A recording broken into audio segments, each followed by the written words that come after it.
Trojans. Welcome to episode 4 of the Weekly Blaze. I'm Blaze Escamilla, and my guest this week is another junior, Delaney Bowers. Happy to be here. This week's Blaze will be better than last week's because I'm here and Natalie's not. Jeez, girls are ridiculous. Here are the announcements for this week. The orders for the Trojan yard signs have been extended to Tuesday the 18th instead of today, so be sure to get those order forms turned in today or Tuesday. Have you ordered enough to plaster your front yard? Yeah, but it's probably not as many as you'll have in your yard. Haha, you know it. The Scholastic Book Fair will be in the library next week, Tuesday through Friday. Middle school and high school students can shop in the mornings during Trojan time or during the day as long as there's not an elementary class in there. Don't forget about the FBLA breakfast this Sunday morning from 7:30 to 12:30 at the Martinsburg Modern Woodsman Hall.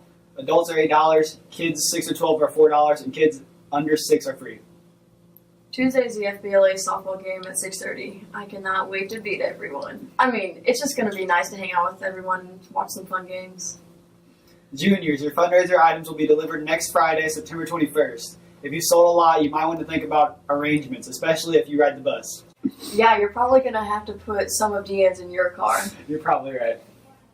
Here are some FFA updates for next week. Saturday, September 15th is the R6 FFA Invitational Trap Shoot.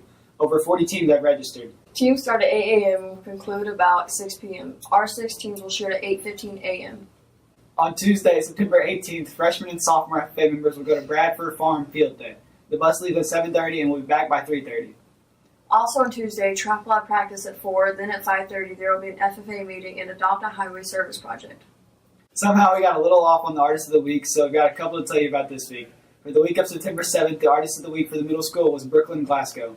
And the Artist of the Week for the high school was Shelby Craft. And for this week, the Artist of the Week for the middle school is Victoria DeSalvo.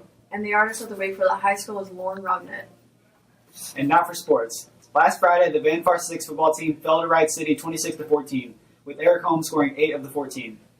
On Tuesday, the Van Far 6 junior high football team took on Wright City at home and won by 20. You can catch their next game on Tuesday at Holy Rosary. Last Saturday was the 10th annual Fall Classic Youth Shoot. In cold and rainy conditions, Justin Dinky shot a team high and a personal best with 96 out of 100.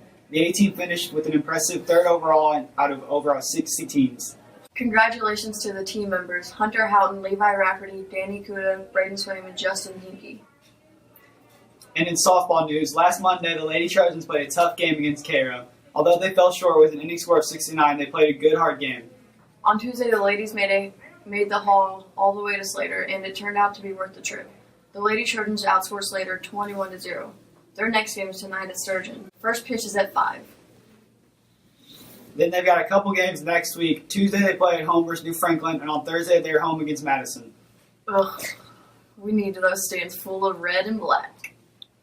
Definitely. Junior high softball had a busy week this week with 3 games. Monday they beat South Callaway 8-6. Tuesday they lost to Monroe City, and Thursday they were home versus Van Far, where they earned another W. Last Saturday's cross-country meet at Palmyra was postponed due to weather. Their next meet is Monday at Wellsville at 4 o'clock. And now for the tweet of the week.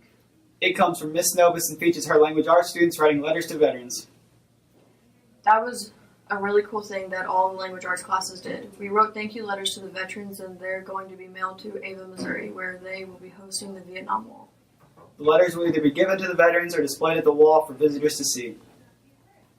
That wraps up this week's episode. Thanks for helping out, Delaney. Glad I was originally your first choice. It's time to set the record straight. Miss Novus just signed you guys up. That is a lie. See you next week, Trojans.